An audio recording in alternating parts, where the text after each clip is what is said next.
Welcome to video number 5, The Historical Stain of Slavery. This is definitely a very dark stain in the fabric of this nation. Let's analyze it with an objective mindset. Yes, some of the founders, not all of them, owned slaves. That was the norm at that time, and their social and economic structures were built around the institution of slavery, especially in the southern states. Their world was framed in such a way as to render a complete and sudden change impossible. If it had been easy, it wouldn't have taken another 90 to 100 years until the Civil War in 1860 and to get rid of slavery. And another 100 years until the 1960s to finally grant every single citizen of this nation the full benefit of their constitutional rights. Now put yourself in the late 1700s. And what was going on economically and culturally. And take the example of John Adams. He was one of the leading examples of quite a large group of influential leaders who were vehemently opposed to slavery. His wife, Abigail, specifically wrote about it. The whole Quaker community is another example. What about George Mason, who actually refused to sign the new Constitution because it did not abolish slavery immediately? Now, let's see what they actually did when they wrote the Constitution. They included a provision in Article 1, Section 9, that would effectively stop the slave trade by including a prohibition of the, quote, importation of such persons after the year 1808. Even the Declaration of Independence, when Thomas Jefferson avoided including the concept of property in the line, quote, life, liberty, and he wanted to say property, but he changed it to the pursuit of happiness. Now, why did he do this? It was to prevent giving the supporters of slavery ammunition later on to back the claim that they could own human beings as property. This conclusion is supported by the fact that Jefferson's inspiration when writing the Declaration was George Mason's Virginia Declaration of Human Rights, which reads as follows, quote, Section 1, that all men are by nature equally free and independent and have certain inherent rights of which, when they enter into a state of society, they cannot be by any compact deprived or divest their posterity, namely the enjoyment of life and liberty with the means of acquiring and possessing property and pursuing and obtaining happiness and safety. They also consider slaves to be 3/5 of a person. What? The lack of understanding of the motives and the foresight and brilliant political maneuvering that led to this odd clause being included in the language of the Constitution has to be one of the most blatant signs of colossal ignorance permeating the popular culture today. The goal of the Constitutional Convention was to come up with a new structure, a new form of government in order to create, quote, a more perfect union.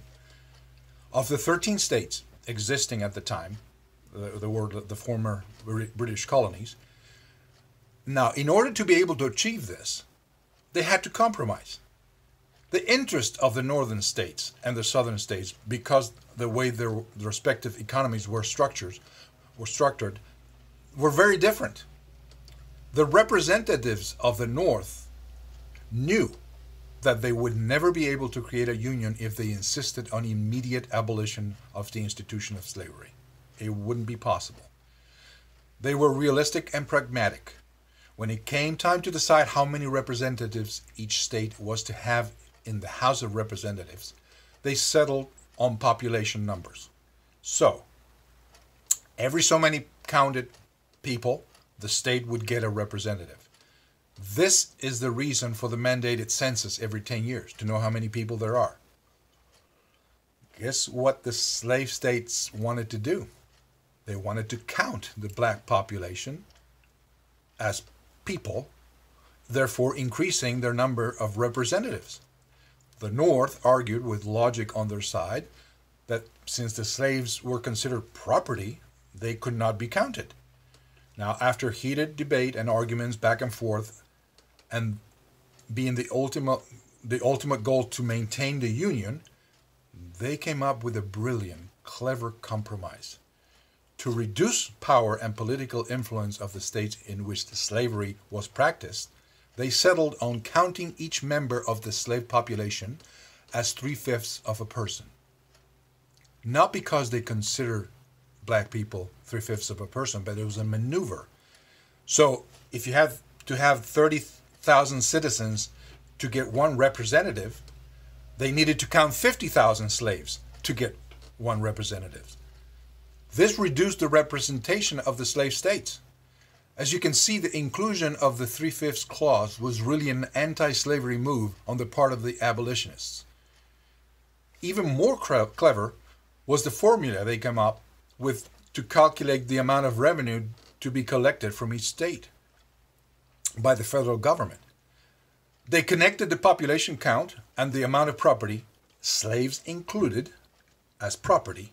So, if the southern states wanted to inflate the census numbers in order to get more representation, they would also have to increase the amount of revenue they had to pay. Again, another move of the abolitionists, anti-slavery. This discouraged them from declaring more slaves than they really had. Pretty clever, wouldn't you agree? Now, the charge that the Constitution is a pro-slavery document is so malicious and pervasive that I see fit at this point to transcribe here a section of a speech by Frederick Douglass, a former slave. It was delivered on March 26, 1860 in Glasgow, Scotland. He was an escaped slave who became a social reformer, orator, writer, statesman, and a leader of the abolitionist movement. Abraham Lincoln considered him a personal friend, and this is what he said, quote, "Let us grant, for the sake of the argument, that the first of these provisions, referring to the basis of representation and taxation, does refer to slaves. We are not compelled to make that admission, for it might fairly apply to aliens or persons living in the country but not naturalized. But giving the provisions the worst construction, what does it amount to? I answer, it is a downright disability laid upon the slave-holding states, one which deprives those states of 2/5 of their natural basis of representation." That's the 3/5 that we talked about. A black man in a free state is worth just 2/5 more than a black man in a slave state, as a basis of political power under the Constitution. Therefore, instead of encouraging slavery, the Constitution encourages freedom by giving an increase of 2/5 of political power to free over slave states. So much for the 3/5. Taking it at its worst, it is still leans to freedom, not to slavery. For be it remembered that the Constitution nowhere forbids a colored man to vote. In another part of the speech, quote, "The Constitution is anti-slavery because it looked to the abolition of slavery rather than to its perpetuity. It showed that the intentions of the framers of the Constitution were good, not bad." Another part of the speech, quote, "Let us look at the objects for which the Constitution was framed and adopted, and see if slavery is one of them. Here are its own objects as set forth by itself. The Constitution says, we, the people of these United States, in order to form a more perfect union, establish justice, ensure domestic tranquility, provide for the common defense, promote the general welfare, and secure the blessings of liberty to ourselves and our posterity, do ordain and establish this Constitution of the United States of America." End of quote. Now he says, the objects here set forth are 6 in number: union, defense, welfare, tranquility, justice, and liberty. These are all good objects, and slavery, so far from being among them, is a foe of all of them. But it has been said that Negroes are not included within the benefits sought under this declaration. This is said by the slaveholders in America. It is said by the city hall orators, but it's not said by the Constitution itself. Its language is we the people, not we the white people, not even we the citizens, not we the privileged class, not we the high, not we the low, but we the people.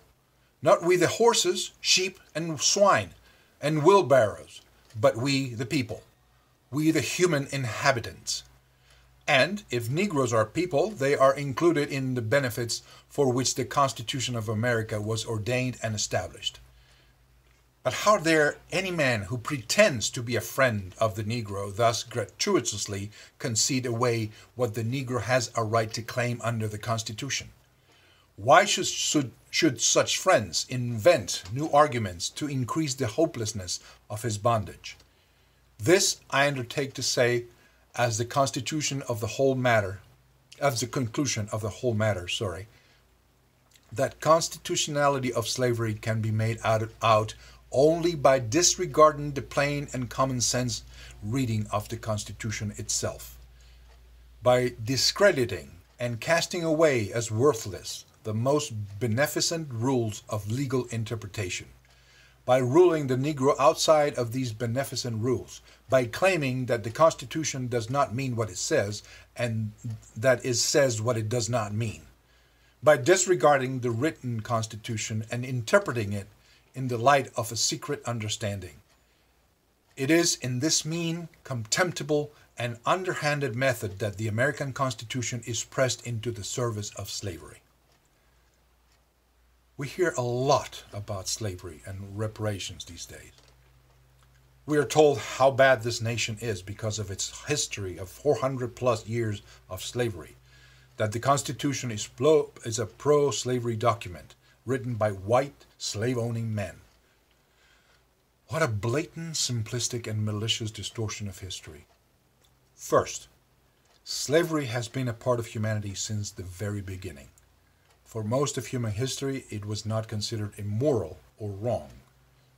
And it was not based on race, but on tribal warfare. The conquered were taken as slaves, regardless of race.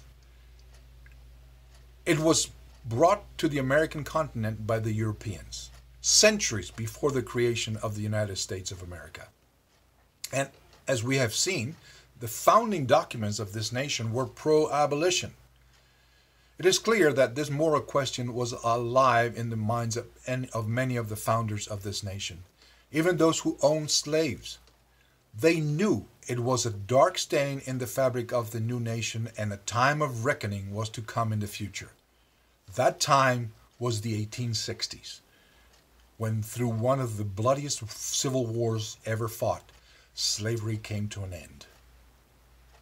I'll see you next time.